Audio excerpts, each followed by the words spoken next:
Divadelný festival Piešťanské zábaly odpálil svoj prvý ročník minulý rok veľmi veľkolepo.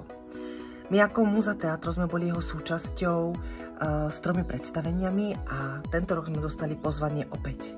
Tak sa na vás tešíme s divadelnou komédiou Už ti nikdy nenaletím, s Marošom Kramárom, Markom Igondom a Kristínou Grepelovou 15. augusta.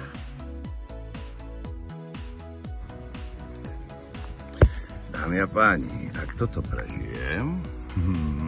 Pozrite sa na tú výšku. Tak sa teším na vás na Piešťanských zábaloch. Už ti nikdy nenaletím. Teda ak z tohto komína nezletím. Prídite, tešíme sa na vás. Keď som sa dozvedela, že sa vraciame na Piešťanské zábaly, tak som bola úprimne šťastná, lebo sa mi tam veľmi páčilo. Tento rok si tam zoberiem aj dceru, pretože tam je plno zábavy aj pre deti. Rád by som vás pozval na Piešťanské zábaly, kde budeme hrať naše predstavenie Už ti nikdy nenaletím 15. augusta o 9. večer v Dome umenia.